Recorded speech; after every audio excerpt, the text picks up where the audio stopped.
So I realised I haven't actually done a tour of my bookshelf, so this is what I'm going to do today. Let's start with the top shelf. The first few are books that I haven't actually got around to reading yet. These are on my to read pile. There is March's End by Daniel Polanski. The Escapement by Lavie Tidhar is an author that I've talked about a few times. Very, very interesting author, does very, very different books every single time. Definitely worth a look. You never know exactly what you're going to get because his styles are so uniquely different for every single book, but very, very creative. There's also Stringers from Chris Panettiere, who's a fellow Angry Robot author. Sounds really weird, funny, hilarious sci-fi mashup type books. I'm looking forward to reading that. There's The Second Bell by Gabriella Houston. She's another Angry Robot author and a friend, and this is like a Slavic folklore story. Then there's this fantastic trilogy by Catherine Arden, starting with The Bear and the Nightingale, The Girl in the Tower, and finishing with The Winter of the Witch. I really, really enjoyed this series. It's kind of Russian-inspired folklore. I don't think it's purely accurate to what went on in terms of the historic events that it touches on, or indeed the folklore, but because I don't know enough about that area, to me it all felt very organic and really interesting. I thoroughly enjoyed it and thought it was fantastic. Okay, I should say this bookshelf contains books that I have read, but also my to-read pile. So now we move into the kind of the epic fantasy section.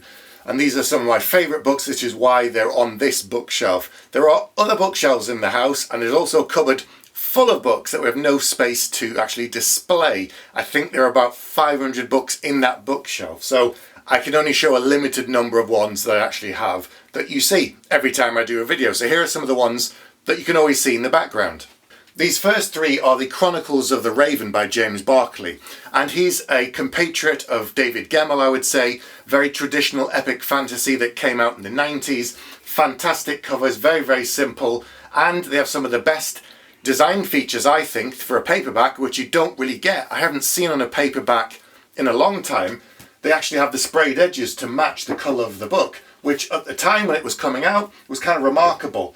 These are fantastic adventure series with lots of magic, elves, dragons, great adventure, really, really fantastic. And the Chronicles of the Raven formed the first trilogy set in that world.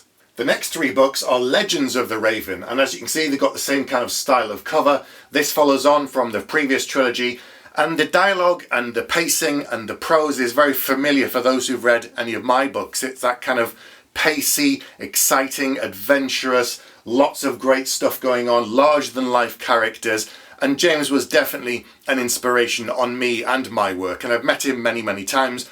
I did previously do an interview with him on the channel about his new book, so if you've not seen that, go back and check it out. His new book is The Queen's Assassin, and that came out earlier this year, 2023. Then we get into another trilogy of books that I did previously speak about in my Urban Fantasy Roundup video, talking about urban fantasy series you should try. Some are less well known, and this is one of the less well known ones. Terry Brooks is obviously known for his Shannara Chronicles, but during the 90s he did this urban fantasy series, Running with the Demon, Night of the Word, and Angel Fire East, the Word and the Void trilogy. I think it's really, really underrated. I think it's really fantastic and really, really different. And if you haven't checked out the urban fantasy video where I talk a bit more about this in detail, go back and take a look at that as well. Then we come on to what I think is one of the best fantasy series that's been written in the last 10 or 15 years. And this is The Song of the Shattered Sands by Bradley Beaulieu. Now you can see I've got different sized books, which is really kind of annoying me when it sits together on the bookshelf. At some point I am probably have to go back and get them all in the same size. But you can see here, actually I haven't got my number one book, which is either 12 Kings or 12 Kings in Sharakai. The title is depending on where you are in the world. But then you've got Blood Upon the Sands, book 2, 3, 4 and 5. And then of course there's a book 6. Now I'm savouring these books. I've read the first 3. I've got 4, 5 and 6 to go. And then that's it. That's the end of the series in that world. There are some novellas that are set between the books and around this world. So I'm going to come back and read this series and go back to those novellas again once I've wrapped them all up, I think. This is a fantastic desert set fantasy series. There's like sand ships that ride across the dunes. There's lots of different magic systems that interlink really well. Fantastic characters. 12 immortal kings, as you would expect from the title of the first book. And a really interesting, strong female main character who is challenging all of these kings, her and her friends are trying to go up against them when they kind of seem impossible to beat because they are so powerful and immortal and unstoppable. And it's really interesting, layered and really rich world. And as you can see, there's a couple of quotes there from Robin Hobbs saying it's breathtaking. And I agree, because I think it is a fantastic series, very underrated, that more people should be reading. The next trilogy is the Grey Bastard series by Jonathan French. This was a previous winner of the SBFBO, which is the self-published fantasy blog-off. It went through all the ratings, people reviewing it, and then Jonathan French won. And on the back of that, he was then picked up by Orbit Books, and he was traditionally published. And this is really gritty, dirty, sweary, violent, fun fantasy series with these grey bastards, they're called. They're the half human, half orcs. They don't fit in either camp. They're really kind of despised by both. And the lead cover obviously has a great kind of tagline, which is live in the saddle, die on the hog. And they ride these huge kind of war hogs, and they almost move around like biker gangs. So think about Sons of Anarchy. It's that kind of a vibe where these groups of people that are very loyal to each other, male and female half orcs that roam around together. There is a larger plot. There is other things building up in the background. I've previously done an interview with Jonathan French as well. Go back and check that out. We talk a lot more about the series. We talk about the world building. And I think he's got some of the most interesting world building to do with races that you don't normally hear enough about. Like you might see someone talk about halflings and, which relates to the Dragonlance books and also relates to The Hobbit, you could say. But he does something really, really fascinating with them and makes them creepy and weird and different. And he has centaurs in his books. And I've not seen anything like that in a long time. And there again, he makes them unique and distinctly his own. Really fun, light, punchy, exciting books full of adventure. Okay, the next shelf down, I'm not going to take them all out, but you can see I've got the 9 books in the Expanse. These are by James S.A. Corey, which is 2 authors, Daniel Abraham and Ty Frank. If you've seen the Amazon TV series, then you have a bit of an idea of what it's about. It's sci-fi. It's done in a really different kind of way. They're great action-adventure stories with humans that live on Earth, Mars, and in the belt, on the asteroid belt. And it's about them making a discovery, and then it kind of changes the balance of power in the whole universe. But they're really grounded stories. They're really focused on character. The dialogue is really punchy. The characters are really interesting, rounded people that we see develop over the course of the series. Now, I've watched all of the Amazon TV series, and I'm reading the books. I was waiting and reading the books first before. The TV series wraps up around book 6, and then it's not a spoiler, there's a small time jump within the series. The 7, 8 and 9 are set kind of 20 years after the previous events. So I've just read book 7, I've got 8 and 9 to read. There is also a collection of short stories that has been done, set within this world. There's now collected as like a 10th volume, so I'll be picking up that at some point in the future. The next 4 books are special editions that I've got from Gollancz. These are some of my favourite books of all time, which is why they're on this bookshelf. And these are the Earthsea books by Ursula Le Guin that starts with A Wizard of Earthsea, The Tomb of Atuan, Father Shaw and Tahanu. And there's also a 5th book, I think, that has collected stories set within this world. And these books are beautiful. You can see the kind of foil hardback covers. They have drawings inside. They're absolutely gorgeous. I had to get them because they're a favourite of mine. And actually weren't that expensive, but they look beautiful and I'm really pleased I've got them. The next book is Traitor's Blade by Sebastian de Castell. This is the first book in the Greatcoat series. Really exciting swashbuckling adventure. I had previously read it and for whatever reason I didn't continue with the rest of the series. I can't remember why, but it's been a number of years since I read this book, so I just reread it again on holiday. Absolutely loved it, thought it was amazing, so I'll definitely be reading books 2, 3 and 4 in the Greatcoat series. Now he's done other series as well, but now he's coming back to this world and there's a new book that's just coming out this year that's set within the same world of the Greatcoats. So I'll be picking up that in due course once I've read the rest of this series. The next series is The Fateful and the Fallen by John Gwynne. There again, I started reading these books when they were first coming out around 2012, 2013. I read Malice, I read Valor, and I didn't go on and to read books 3 and 4, and I don't really know why. So I've gone back and I started to reread again. I read Malice earlier this year. I took Valor on holiday as my kind of 5th book on my to read pile and didn't quite get to it, so we'll be getting to that soon, and then I've got the rest of the series to read and enjoy. To make life easier for me, I'm going to keep the camera in one place and just move the books around. So here I've got the box set of The Witcher. Now I've not read any of the Witcher books. I watched the TV series, very disappointed with the last series that we just had where Henry Cavill left. Not happy with that at all. I'll be doing a video about that in depth later on. But I've heard very mixed things about the books. I've heard that some of the early books with the short stories on are really, really good. And the first couple of books in the series are really interesting. But as it goes on, it loses focus. Some people love the whole thing. Some people just really, really don't.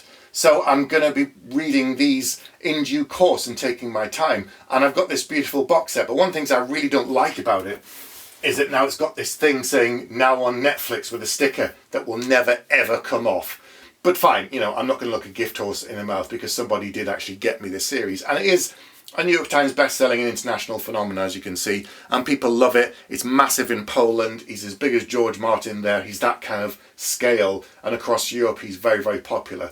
I know that it's written in quite a different style, and of course it's then been translated, so I'm sure it does lose something in the translation, but I am still interested to go back to the source material and find out what I think about it for myself.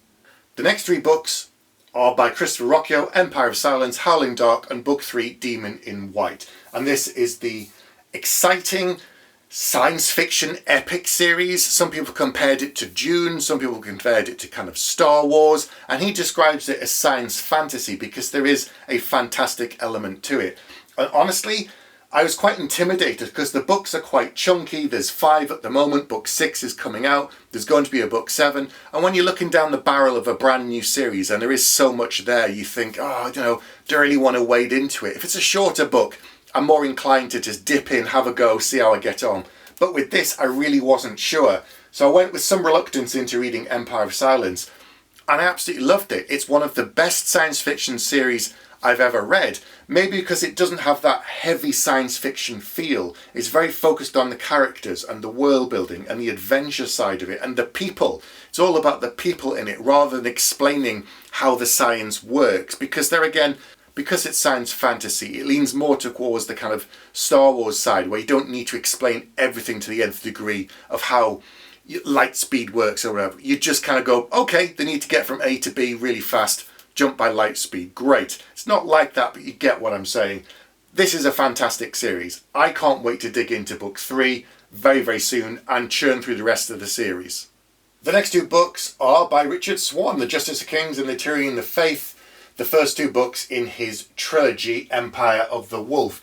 I did a previous interview with Richard a while ago. We talked about The Justice of Kings. I've just read The Tyranny of Faith, wrapped it up in the last couple of days, and I will be talking to Richard again soon on the channel, so keep an eye out for that interview. We'll be talking about writing book 2, wrapping up the series, and potentially what he's going to do next, how he's found the publishing experience since he started, because he originally started as self-publishing, and then this book was traditionally published, and now he's kind of a hybrid author, and I'm curious to see how the experiences differ and how he's going to go forward. If you've not heard of this series, it's a fascinating kind of political justice society where you have these people called the Justices that are travelling magistrates in a way, and the main character is called Sir Conrad von Volt, but the story isn't told from his perspective. It's told first person from the perspective of his assistant Helena, and it's her view of him and the world and the empire that they're creating and trying to protect, and the magistrates, how they work, and the society.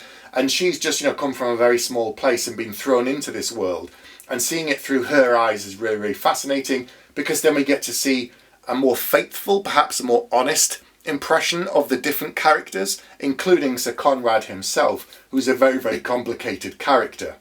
The next 2 books are in the Antimatter Quartet of Britain by Lavie Tidhar. I've spoken about him before. He's done lots of very interesting things. This is By Force Alone and The Hood are the first 2 books. We don't know what book 3 and 4 are going to be or who they are focused on. These are retellings with his own unique style of figures from British history in a way. So By Force Alone is a King Arthur retelling, but it's like no King Arthur book I've ever read before. There's a load of stuff in there that's absolutely not true, that he's made up, that's completely weird and batshit crazy, and is really exciting and fun. But when you get to the end of the book and you read the kind of afterword, he talks about the fact that he went back to some of the sources before the kind of romanticized version of King Arthur. So certain aspects of the story are probably more historically accurate than many of the other books that you've read in the past. Then The Hood, of course, is about Robin Hood.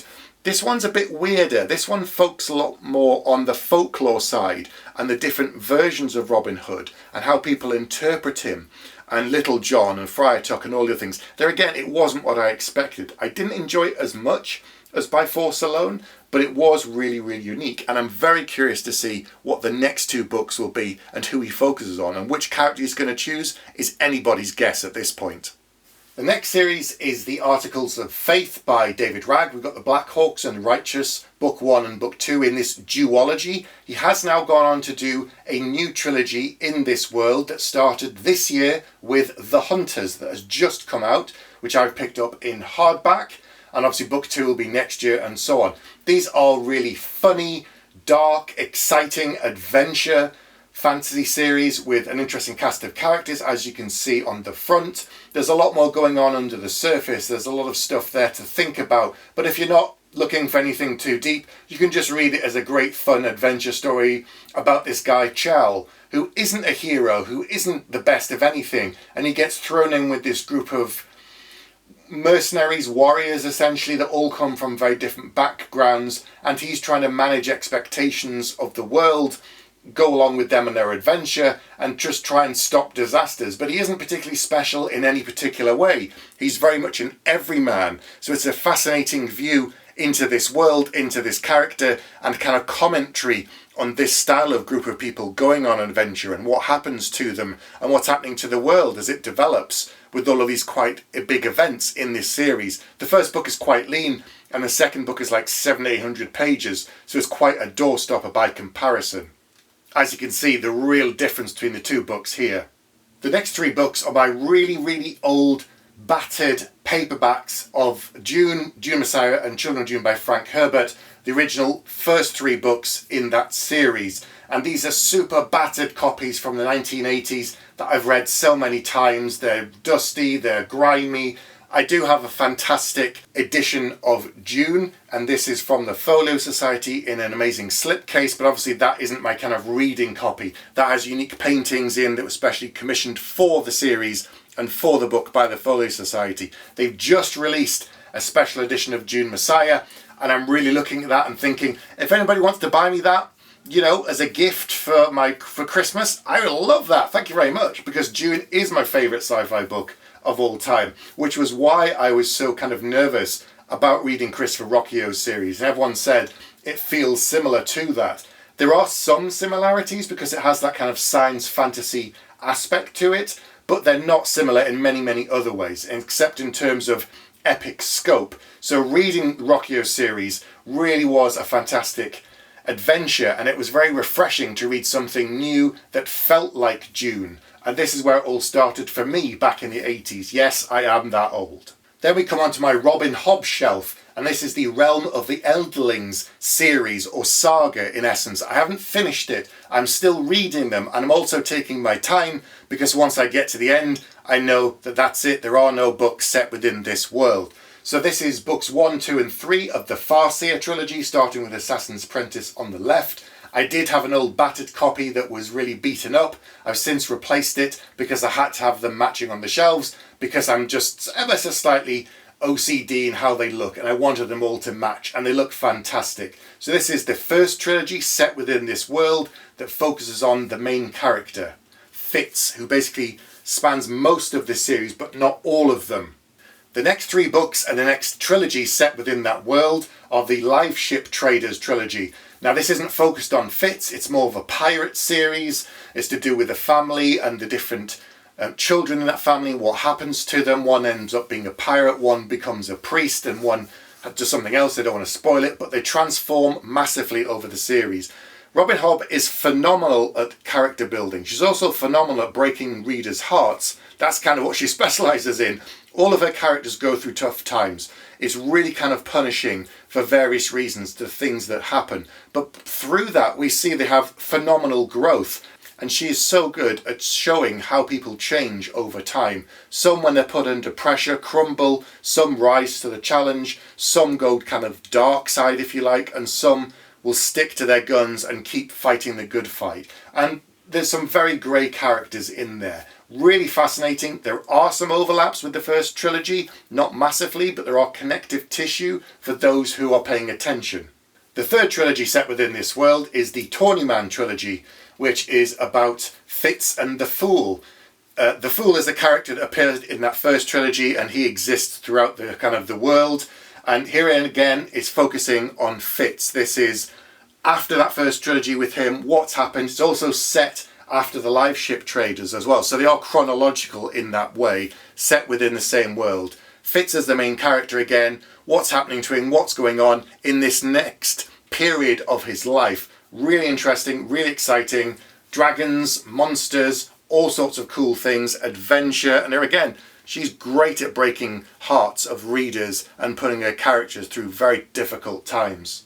Next we have the first 2 books in the Rainwild Chronicles, and there are 4 in this series. Now, I've not read these 2 books, and then there's obviously the books 3 and 4, and then that wraps up that quartet. Beyond that, there is one final trilogy with Fitz.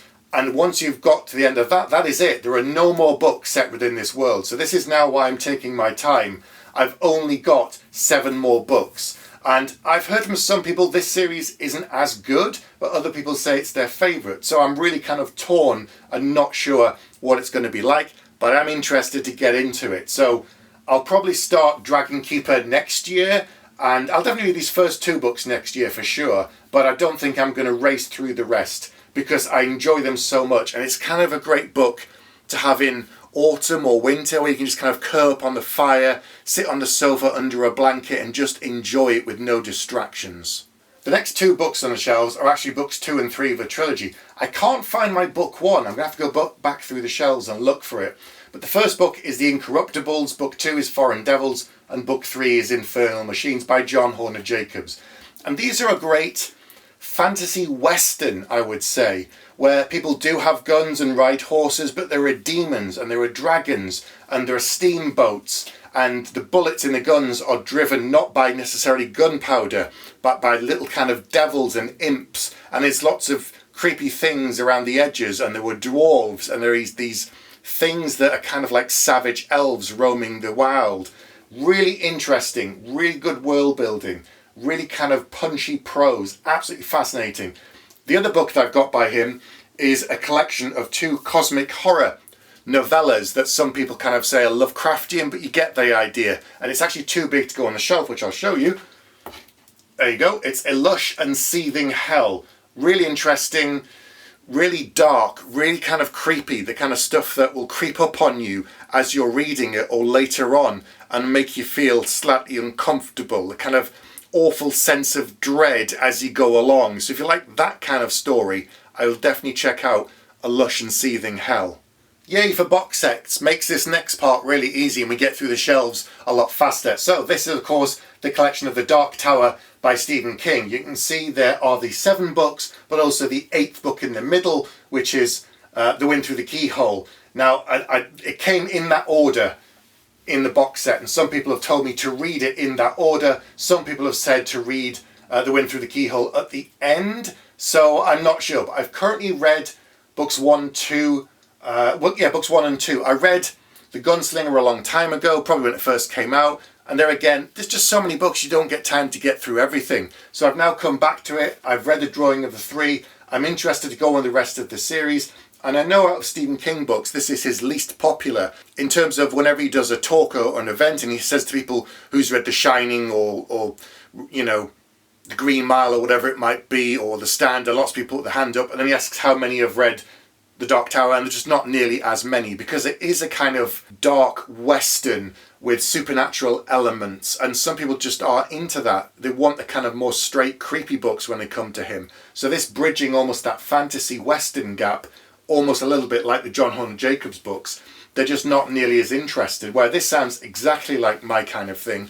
And it also reminds me of some David Gemmell books that have that same kind of feel too. He did a trilogy about the Jerusalem Man, as he was called, and there again they were westerns with demons, and that was fascinating. So I am interested to read The Dark Tower. There again, it just comes down to time and how much free time I have to spend on reading. Now we come to 3 crime novels by Stephen King, and these are by Hard Case Crime. You can see them here. We've got later Joyland and the Colorado Kid. And I have read all of these. These are some supernatural in some of them, but not a huge amount. And obviously you can see they're incredibly lean, punchy books, going back to that kind of old pulp style. Even the covers are done in the same way. And they're really interesting books. The Colorado Kid is a very, very short book, very interesting story, but then inspired a TV series, Haven. I don't know if any of you have seen that, where there's a weird thing in this town and it keeps cropping up and it spins off lots of different ideas. And based upon that very, very short book, they did about a 5-season show that was on Sci-Fi and other channels and stuff. So that was really cool. I enjoyed Joyland, and I think Later was probably my favourite of the three. I don't think he's done any more hard case crime books, but there are a bunch of other ones by very, very famous pulp writers and some old authors from the 60s, 70s, 80s, and even some very modern authors have done that style of hard case crime novel to fit with this brand and this style. As you can see by the covers of some of these books, they have a very particular style and they go back to a very, very old period. And yes, some of them are not really kind of appropriate for this kind of era, but some of these books were reprints for the first time. So you can see the Donald Westlake one, was the first publication in 30 years, and the Hot Beat hadn't been published by Robert Silverberg in 60 years. So the text is very, very old. The style is very, very particular of the period in which it was written. And yes, the characters in terms of male and females, more damsel in distress than women with actual agency, but it's interesting to read that style of a book and to look at books from a particular era, and for me to kind of analyse and say, well, why were they so popular? What's the seed there that hooks people? And some of the other ones I just want to read, like Michael Crichton. We all know him from Jurassic Park and everything else that he's done since, but before that he was writing some crime books as John Lang, and this One Binary I haven't read yet, so I don't know what it's like. Lawrence Block is a name I hear thrown around a lot in terms of some of the kind of the original crime writers, and he wrote, A Walk Amongst the Tombstone, which has been made into a film years later. So I'm going back in some ways to look at some of these older books to see what was going on in the 60s and 70s, which was before my time for any of those cheeky people out there. Thank you. The next series by Peter McLean, Priest of Bones, and finishing up with Priest of Crowns. These are very, very dirty, gritty crime mixed with fantasy. There's a small magical element, but not a lot. Very simply put, it's about a guy who comes back from war. He used to run a gang, and he finds out that his territory has been lost whilst he's been away. And the first book picks up on him trying to reclaim that and fight back in the city. The books are all very, very lean. The prose is very, very punchy. And as I just mentioned with the crime novels, none of them were very, very big, but they were complete stories. So if you don't like books that have adult content in terms of sex and violence and swearing, these are books aren't for you. If you like something like Peaky Blinders, one of the pitches for this series was Peaky Blinders with swords or knives, and it has been optioned for the TV, and I think on the back of that kind of premise, because it isn't very fantasy heavy in terms of, dragons, or there's no non-humans, there's nothing like that. There is a mild magical element, but it's very, very low. I have done an interview with Peter McLean on the channel, so you can go back and watch that. And the latest I heard from him the last time I spoke to him was that there was no news on the TV series, so nobody knows what's going on with it, but it was previously optioned. And then of course COVID, so who knows what's going to happen. But if you want something really fast-paced, really character-focused, really, really interesting, and very kind of Moorish, then I'd definitely check out these books.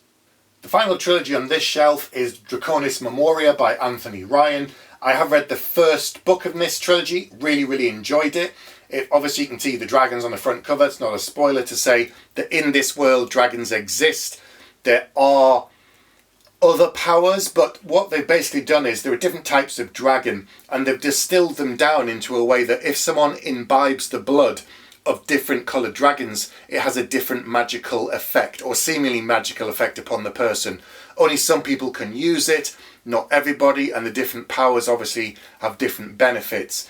And it's about this technology world, it's about the hunt for this ultimate dragon that's been sighted, and the people are trying to go after that. You've got dragons being husbanded, almost like cattle in a way, to create the blood, which is now this thing that drives the industry, that people make money from. There's hunters, there's fascinating characters, there's kind of steamships that are powered by stuff to do with the dragons, and there's a larger plot that spans the trilogy. Obviously, I've only got into it on the first book. I have read many other books by Anthony Ryan. Most recently, his Covenant of Steel trilogy, which I absolutely love. I blasted through that. So now I want to come back and read the rest of this trilogy. I did do an interview with Anthony Ryan as well on the channel, so go and have a look at that if you've not watched it already. There are some other books that I haven't touched on because the series isn't complete, or I'm kind of running out of steam. I've been doing this video and it's a lot longer than I thought it was going to be. So that's all I'm going to do now. There are other bookshelves. If you enjoyed this, let me know. If you want to see any more of my other bookshelves and me to show you some of them, I've got some amazing special editions. I could show you some of them if you wanted to. So let me know and I might do another book tour in the future.